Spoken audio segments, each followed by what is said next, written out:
నమస్తే. మనం కర్కాటక రాశి వారికి మే మంత్ యొక్క ఫలితాలు గనక చూసుకుంటే, మనకి మే మంత్ యొక్క విశిష్టత ఫస్ట్ తెలుసుకుందాము. ఇది మనకి వైశాఖ మాసం చతుర్దశి రోజు నుంచి ప్రారంభమవుతుంది. వైశాఖ మాసం మనకి విష్ణుమూర్తికి అత్యంత ప్రీతికరమైన మాసం. ఈ మాసములో మంచినీటిని గనక దానం చేస్తే మనకి విష్ణులోకం ప్రాప్తిస్తుంది అని చెప్పేసి శాస్త్రాలు చెప్తూ ఉన్నాయి. ఉదక దానం మహాదానం, ఉదకం నారాయణీయం అని మనకు చెప్తూ ఉంటారనమాట. అంటే మనం మంచినీళ్ళు గనక దానం చేస్తూ ఉంటే ఈ పక్షులకు కానీ, జంతువులకు కానీ, మనుషులకు కానీ వాటి యొక్క ఎంతో పుణ్యం. ఇది ఒక ఈజియెస్ట్ బెస్ట్ రెమెడీ మనం ఉన్నతంగా ఎదగటానికి అని మనం చెప్పుకోవాలి. మనకి మీది నక్షత్రం ఏదైనా సరే, తర్వాత రాశి ఏదైనా సరే, ఇది ప్రతి ఒక్కళ్ళు చేయాలని చెప్పేసి నేను కోరుకుంటూ ఉన్నాను. చాలా సింపుల్‌గా మనకి మంచి రెమెడీ అని మనం చెప్పుకోవాలనమాట. తర్వాత ఇందులో మనకి ఈ మారిన కాలమాన పరిస్థితుల ప్రకారం గనక చూసుకుంటే, పూర్వకాలంలో చలివేంద్రాలు పెట్టడం, తర్వాత పక్షులకి, తర్వాత జంతువులకి అన్నిటికి నీళ్లు పెడుతూ ఉంటారు. ఇప్పుడు మనకేంటంటే హైజీనిక్ కాన్సర్న్ ఎక్కువ కాబట్టి నీళ్ళు అలా ఇస్తే జనాలు ఎక్కువ తీసుకోకపోవచ్చు. బెస్ట్ ఐడియా ఏమంటంటే ఈ కాలమాన పరిస్థితుల ప్రకారం వాళ్ళకి మీరు ఒక కేసు వాటర్ బాటిల్స్ కానివ్వండి, లేదంటే అవి తీసుకొని వెళ్ళేటప్పుడు దారిలో ఎవరైనా ఎండకు గనక నడిచి వెళ్తున్నా, దారిలో కూర్చొనున్నా వాళ్ళకి ఈ బాటిల్స్ ఇచ్చుకుంటూ వెళ్ళిపోతే అవి వాళ్ళు గనక తాగితే మీకు ఎంతో పుణ్యప్రదము. ఈ అవకాశాన్ని ప్రతి ఒక్కళ్ళు సద్వినియోగం చేసుకోవాలని నేను కోరుకుంటూ ఉన్నాను. అయితే మే మంత్లో మనకి కర్కాటక రాశి వారికి ఎలా ఉందో చూద్దాం. ఫస్ట్ కర్కాటక రాశిలో పునర్వసు నక్షత్రం 4వ పాదం, పుష్యమి 1, 2, 3, 4 పాదాలు, ఆశ్లేష 1, 2, 3, 4 పాదాలంతా మనకి ఈ రాశిలో ఉంటాయన్నమాట. కర్కాటక రాశి వాళ్ళు గనక గ్రహస్థితిని మనం ఫస్ట్ కన్సిడరేషన్ చేస్తే, దానికంటే ముందు కర్కాటక రాశిలో ఉన్న నేమ్ లెటర్స్ కనుక మనం చూసుకుంటే, ఇందులో హీ, హూ, హే, హో, డా, డీ, డూ, డే, డో అన్న అక్షరాలతో వాళ్ళంతా కూడా మనకి కర్కాటక రాశి కింద వస్తారు. గ్రహస్థితిని కనుక మనం గమనించుకుంటే, సూర్య సంచారం వృషభ రాశిలో మే 15 నుంచి, బుధ సంచారం మేషలో 7వ తారీఖు నుంచి, శుక్రుని యొక్క సంచారం మీనంలోను, కుజుడు వచ్చేటప్పటికి కర్కాటక రాశిలో ఉన్నారనమాట. అంతేకాకుండా ఈ మంత్లో 3 ముఖ్యమైన గ్రహాలు కూడా మారుతూ ఉన్నాయి. అవి గురుడు, రాహువు, కేతువులు. గురుడు వచ్చేటప్పటికి మిథున రాశిలో, రాహు కేతువులు వచ్చేటప్పటికి కుంభరాశిలోను, సింహరాశిలో మారుతూ ఉన్నారు. ఈ యొక్క గ్రహ సంచారం స్థితిని బట్టి మనం చూసుకుంటే ఎలా ఉండబోతుంది, రాహు కేతువులు, గురువు ఎలాంటి రిజల్ట్ ఇస్తున్నారు అనేది మనకి ఉగాది రాశి ఫలాల్లో చాలా డీటెయిల్డ్గా ఇవ్వడం జరిగింది. దానికి సంబంధించిన పరిహారాలు కూడా అందులో చెప్పడం జరిగింది. అది ఒకసారి ఎవరైనా కనుక చూస్తుంటే ఓకే, లేదంటే ఇంకొకసారి అది మీకు ఈ ఛానల్ ఆల్రెడీ అవైలబిలిటీ ఉన్నాయి, అది ఒకసారి చూడండి.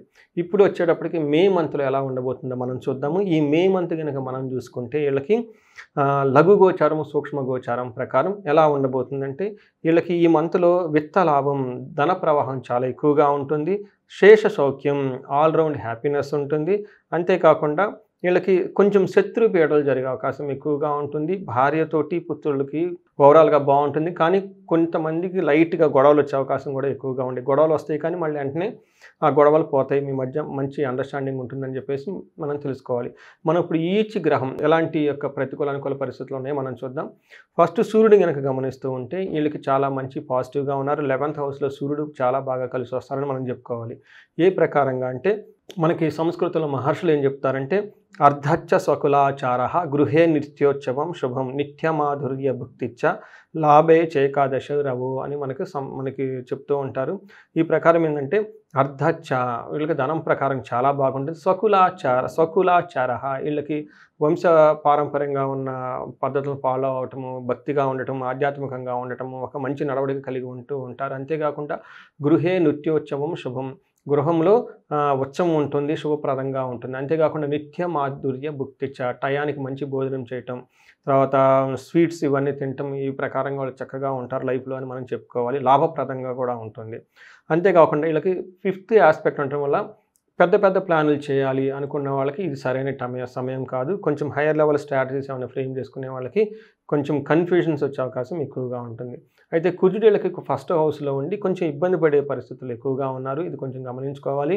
కుజుడు 1st హౌస్లో ఉండటం వల్ల ఏం జరుగుతుంది అంటే, మనకి జ్వరం వస్తూ రావటం కానివ్వండి, కత్తులతోటి గాయాలు అవ్వటము, తర్వాత వాళ్ళకున్న దోషాన్ని బట్టి పేపర్ కట్ ఇంట్లో ఉన్న కిచెన్లో చిన్న దగ్గర నుంచి కొన్నిసార్లు కొంతమందికి యాక్సిడెంట్లు అయ్యే అవకాశం ఎక్కువగా ఉంటుంది. వాహనాల వల్ల గాయాల అవకాశం కూడా ఎక్కువగా ఉంటుంది.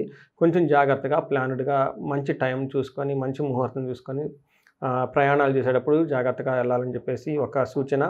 తర్వాత వీళ్ళకి 4వ ఇంట్లో దృష్టి ఉండటం వల్ల బంధువుల వల్ల చిరాకు, ఆరోగ్యం, తర్వాత క్రూర బుద్ధి, బంధువులతో గొడవలు ఉండే అవకాశం ఎక్కువగా ఉంటుంది. తర్వాత 4th హౌస్ కనుక చూసుకుంటే వీళ్ళకి అప్పుల వల్ల అవమానాలు జరగటము, తర్వాత రక్త దోషం, రక్తానికి సంబంధించిన వ్యాధులు, విపరీతమైన దగ్గు వచ్చే అవకాశం ఎక్కువగా ఉంటుంది. కుజుడికి ఈళ్ళకి కొంచెం అనుకూలంగా లేరు అని మనం చెప్పుకోవాలి. అయితే ఈళ్ళకి కుజుడు పెట్టే ఇబ్బందుల నుంచి ఉపశమనం ఇస్తూ, శుక్రుడు ఈళ్ళకి మంచి యోగ్యతను తీసుకొనొస్తున్నాడు. శుక్రుని వల్ల ఏం జరుగుతుంది అంటే ఈళ్ళకి వస్త్రలాభో మహారోగ్యం, గురుభక్తి స్యాత్ ధర్మకృత్ చిత్తశుద్ధి అభీష్టార్థః నవమస్తే భవేత్ భృగో అని మనకు చెప్తుండే. అంటే శుక్రుడు 9వ ఇంట్లో ఉంటే ఏం జరుగుతుందంటే లక్, భాగ్యం యాక్టివేట్ అవుతుంది వీళ్ళకి.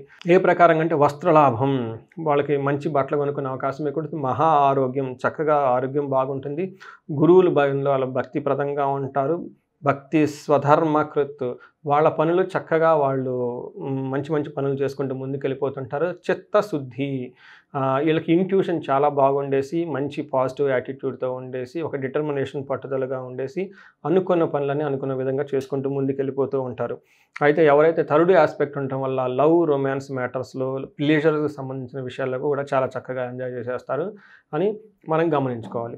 ఈ రాశి వాళ్ళకి నక్షత్రం ప్రకారం గనక మనం చూసుకుంటే ఇందులో 3 నక్షత్రాలు ఉంటాయి. పునర్వసు, పుష్యమి, ఆశ్లేష అని మనం చెప్పుకోవాలి. ఇందులో పునర్వసు నక్షత్రం వాళ్ళకి చూసుకుంటే లాభప్రదంగా ఉంటుంది. పరవాసము, సౌఖ్యము, వస్త్రలాభము చూపిస్తూ ఉంది. అయితే ప్రతికూల పరిస్థితులు కనుక మనం చూసుకుంటే వీళ్ళకి దేహ పీడనము, మరణము, కలహము చూపిస్తూ ఉంది.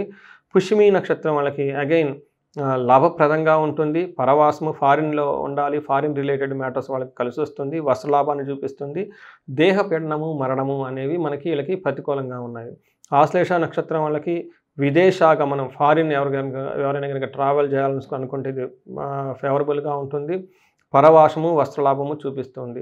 అయితే ఆశ్లేష నక్షత్రం వాళ్ళకి దేహ పీడనము, మరణం కూడా చూపిస్తూ ఉంది కాబట్టి కొంచెం జాగ్రత్తగా ఉండడం ఎంతైనా అవసరం.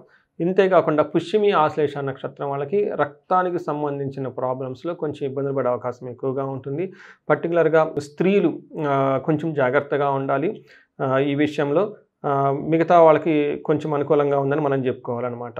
సో వీళ్ళకి ఎవరైనా గనక రెమెడీలు గనక ఎవరైనా చేసుకోవాలనుకుంటే ఈ మంత్‌లో వీళ్ళకి సూర్యుని వల్ల కొంచెం హెల్త్ కాంప్లికేషన్స్ ఎక్కువగా ఉన్నాయి కాబట్టి సూర్యుని ఆరాధన చేయటము, తర్వాత సూర్య నమస్కారాలు చేయటం, ఎలాంటిదైనా కానీ సూర్యునికి సంబంధించిన గాయత్రి మంత్రం చదువుకోవటం, సూర్యుడికి ఆరోగ్యం ఇవ్వటం, ఇవి చేస్తూ ఉంటే చాలా బాగుంటుంది.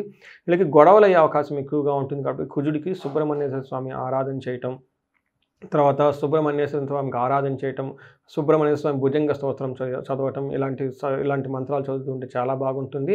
అయితే వాళ్ళ యొక్క దోషం చాలా ఎక్కువగా ఉంది. సీరియస్‌గా ఉన్నప్పుడు వీళ్ళు ఏం చేయాలంటేనండి అమృత మృత్యుంజయ పాశుపత హోమం గాని, అభిషేకం గాని చేపించుకోవాలి. గొడవలు ఎక్కువగా రాకుండా ఉండటానికి మన్యు పాశుపత అభిషేకం కానివ్వండి, లేదంటే వీళ్ళకి చండీ హోమము, చండీ పారాయణం చేసుకున్నా గానీ చాలా బాగుంటుంది. తర్వాత పరవాసము, ఎవరైనా గనక ఫారిన్ ఎళ్ళాలనుకుంటున్నా, ఇంకా గనక వాళ్ళకన్నా ఇష్టశుద్ధిని గానీ, ఇష్ట కార్యాలు చేయాలనుకున్నప్పుడు మహాన్యాసపూర్వక ఏకాదశి రుద్రాభిషేకం చేపించుకుంటే అత్యంత ఉత్తమము. ఇవి కాకుండా ఎవరైనా గనక ఆర్థిక విధమైన బాధలతో పడుతూ ఉంటే వీళ్ళకి శ్రీ సూక్తం చదువుకోవటం, కనకధార చదువుకోవటం ఇవి చేయాలి. అంతేకాకుండా వీళ్ళకి శ్రీ సూక్తంతో సంపుటీకరణ చేసి విశేష అమ్మవారు హోమం చేసిన, కనకధార చేసిన తర్వాత ఎవరికైనా కానీ ధనం నిలబడకుండా ఉన్నా కానీ కుబేర పాశుపతం చేపించుకున్నా కానీ చాలా చక్కగా వీళ్ళకి ఎంతో కలిసొస్తుంది. ఇవి కాకుండా ఇంకా ఏమైనా గనక మ్యారేజ్ రిలేటెడ్ ప్రాబ్లమ్స్ కానీ ఏమైనా గనక ఉంటే వాళ్ళ యొక్క వ్యక్తిగత జాతకాలు గనక చూపించుకుంటే చాలా బాగుంటుంది. సో ఈ ప్రకారం ఈ రెమెడీలు చేసుకుంటూ మీకు ఈ మంత్‌లో అందరికీ అష్టైశ్వర్యాలు కలగాలని చెప్పేసి, భోగభాగ్యాలు కలగాలని, బాగుండాలని చెప్పేసి కోరుకుంటున్నానండి. ధన్యవాదాలు.